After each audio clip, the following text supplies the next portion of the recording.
Welcome to Clued in Mystery. I'm Sarah. And I'm Brooke, and we both love mystery. Hi, Brooke. Hi, Sarah. So, I am not much of a rereader or a rewatcher. What about you? Where do you fall on that? There have been a couple of times when I have reread something or actually re listened to it after finishing the audiobook, starting the audiobook over again. I've done that a couple of times. And there are a few books that I have reread, but it doesn't happen all the time. Yeah, because there are those people who either say, like, every year I reread such and such book, or I've watched that movie 50 times or something. And I think once the novelty or once the revelation has happened in a story, then it doesn't hold my interest as well. But today we're going to kind of talk about some of the mysteries that we wish our memory could be wiped clean and we could enjoy them again for the first time. I mean, I have to admit that my memory is not great. And I think I've shared this before where I can and have frequently watched something and then gotten to the end to the culprit is revealed and I'm like, "Oh yeah, I have seen this before." It's the beauty of, our memories not being as sharp as they used to. And, that's definitely something that I think we'll come across is in some ways we really can uh, still enjoy these stories again because enough time has passed or whatnot. Yeah.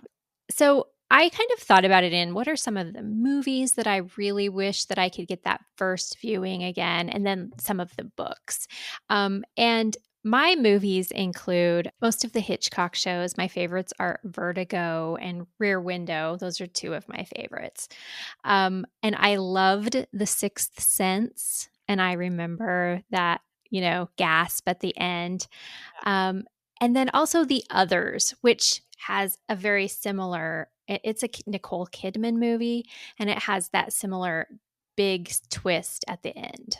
I feel the same way about Sixth Sense that uh, you know, watching that, I don't think I would ever forget that reveal.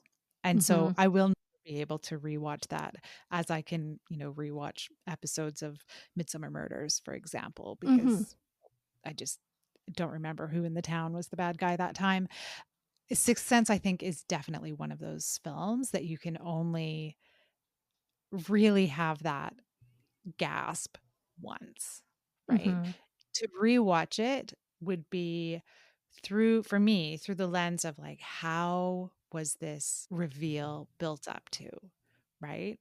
And it would be interesting to watch it with someone who hadn't seen it, maybe just to see if they pick up on any of the clues. But yeah, I don't think I will ever forget that one. Exactly. And so those that I mentioned, and I saw this pattern, because maybe not so much in Rear Window. That's a pretty much a straight murder mystery. But with Vertigo and Sixth Sense and the others, there was all this big reversal, and Mhm. everything you thought was one way was, something different. And like you said, it's really hard to enjoy that the second time unless you're looking at the building blocks. And it really lets me know that like those big twist movies are ones that I just really love. Well, and I think the remarkable thing about The Sixth Sense is that that reveal, like, no, even if someone had seen it before, they kept that to themselves, right? Oh, good Like point. it was this kind of unspoken conversation that viewers had. I am not going to spoil this for you because it was just I don't know, such an experience. Mhm. Yeah, you're right. I think as a culture we did really well of not ruining Hmm. it for one another. Hmm. So I think viewers and readers really like that twist, right? And we, I think, have spoken about this before, that particularly if it's an unreliable narrator, right? That, but it's hard to go into something knowing that the narrator is unreliable, because then you kind of know what the big reveal is. But that is such a popular experience when it's done really well. Mm-hmm. What's a mystery that you wish you could go into with just fresh eyes, Sarah? So I think, and I know we just watched the Netflix adaptation of A Good Girl's Guide to Murder, but when I think about the experience of reading that for the first time, um, and the only time I didn't reread it in advance of watching the Netflix series, which I lamented in our conversations about that, but it was so unlike anything that I had previously read that I just really enjoyed the experience of reading it. And I think, when we're having this conversation, I think that's what we're talking about, is how can we recreate that experience of falling in love with characters, falling in love with a mystery, falling in love with a book Mm-hmm. or a movie. And so that's why we wish that we could do that again, because it was just so enjoyable. Yeah, I know exactly what you mean, and I think that's part of why we wish we could go back to some of these because it was the feeling. It's almost like nostalgia, Hmm. and especially if you think back to maybe some of the mysteries that you enjoyed as a younger reader, and you were just coming into your love of mystery. So it is like kind of hearkening back to that time in your life, and yeah, I know exactly what you mean. I reread And Then There Were None um, a couple of years ago. It was in advance of one of our episodes, one of our earlier episodes. And I first read that. I mean, I think it might have been the first Agatha Christie that I read, and I was probably, oh, I was definitely too young to be reading them. And enough decades have passed since then that I couldn't remember at all what happened in the book, apart from these people go to an island and one by one Mhm. are picked off. And I remember just feeling very finding it very suspenseful, and I really enjoyed the reading it the second time. The first time I read it, I don't remember much about that experience, except that it really turned me on to mysteries generally, right? Mhm. And really fostered my love of the genre. um I enjoyed just like the way that the story was built. uh I enjoyed rereading that because it was like I was doing it for the first time, because so much time had elapsed. Mhm. I feel that way about a lot of Christie's titles because they're so intricate, and I think I can read them over and over with, some time in between, obviously. It's what you said earlier, like, "Oh, maybe I have read this before," when you're about 3/4 of the way through, but, her plots are very intricate and nuanced, and, yeah, I usually can pick one up again and be okay with it. That mentioning of suspense, I think, is another calling card of stories that you want to revisit again, that they really can build that suspense and keep you on the edge of your seat. And as far as books go, I, think about, as you said, And Then There Were None. Um, the Prestige was also a book that had not only a big twist, but a huge amount of suspense that I just could definitely see myself going back to that and reading it again. And then some favorite detective fiction. It makes me wonder, this thinking about this week, if, like I said about Agatha Christie, I could go back and, because enough time has passed, and still pick up a series that I devoured earlier in life. An example would be this is by John Dunning, and it's the Cliff Janeway series. He's a detective who loses his badge, and then he opens a rare bookshop.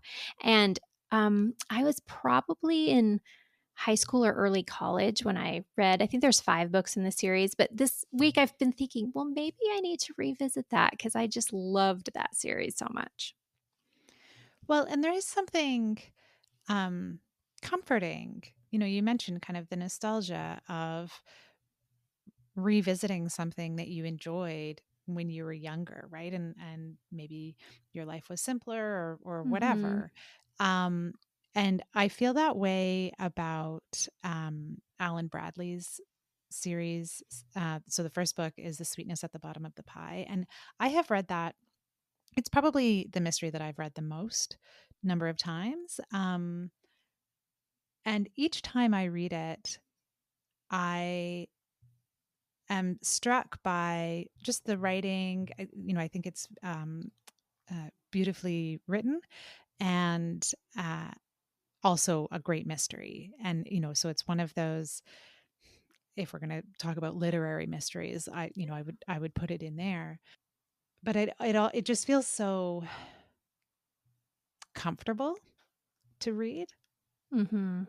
Yeah, a favorite book can do that. Hmm. Hmm. Definitely.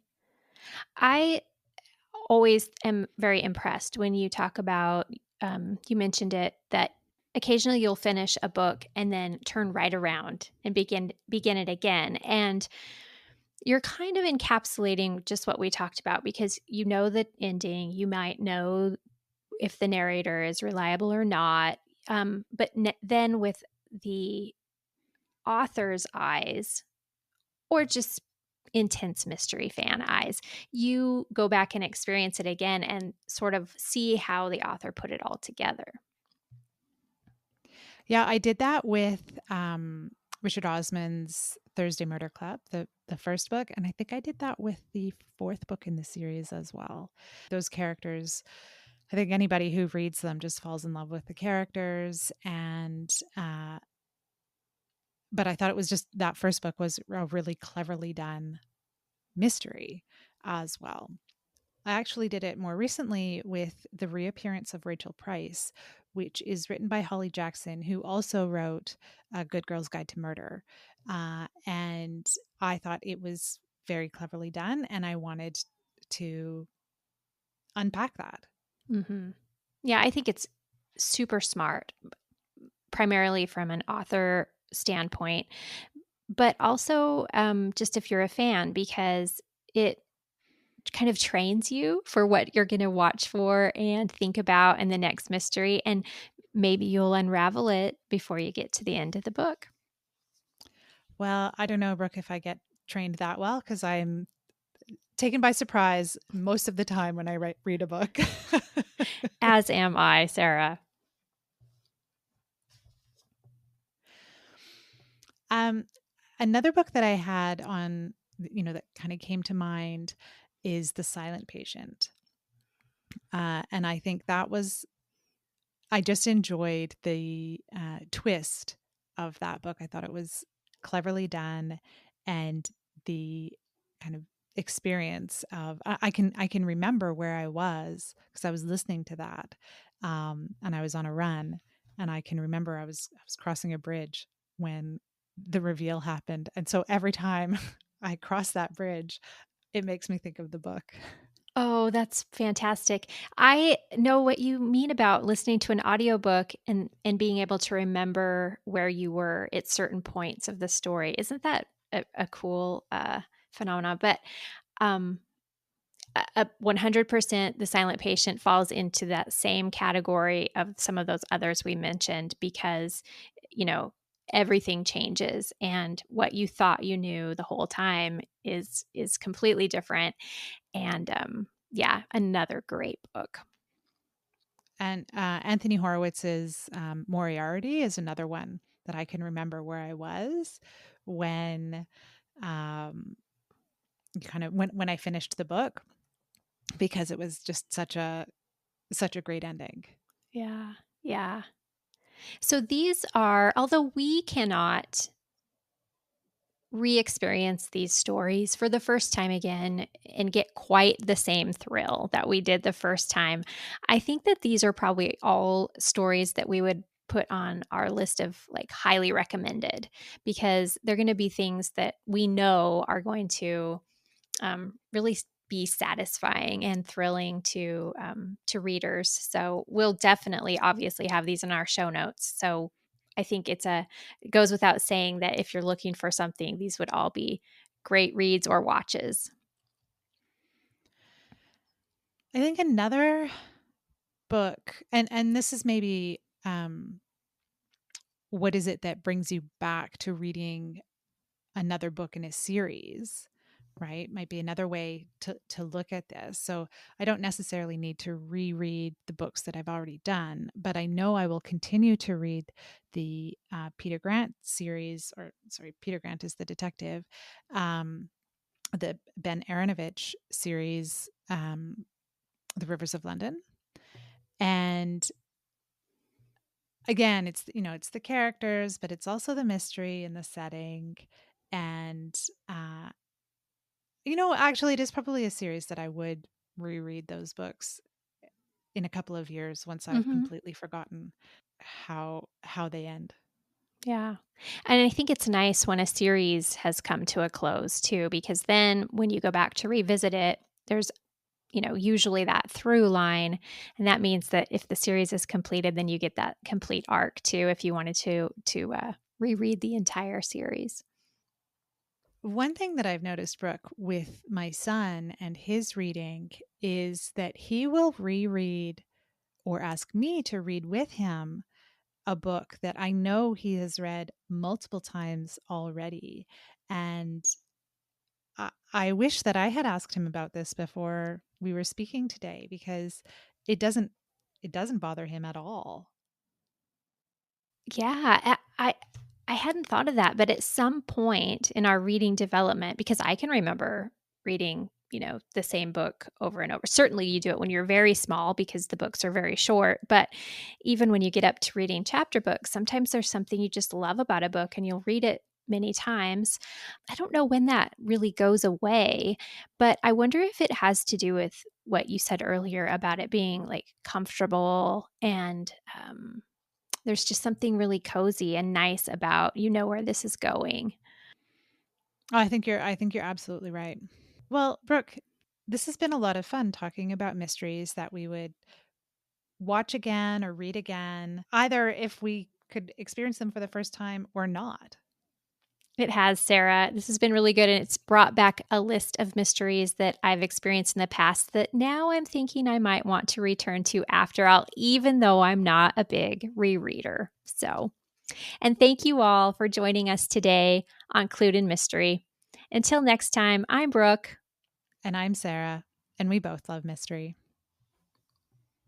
Clued in Mystery is written and produced by Brooke Peterson and Sarah M. Stephen. Music is by Shane Ivers. If you liked what you heard, please consider telling a friend, leaving a review, or subscribing with your favorite podcast listening app. Visit our website at cluedinmystery.com to sign up for our newsletter, The Clued In Chronicle, or to join our paid membership, The Clued In Cartel. We're on social media at Clued In Mystery.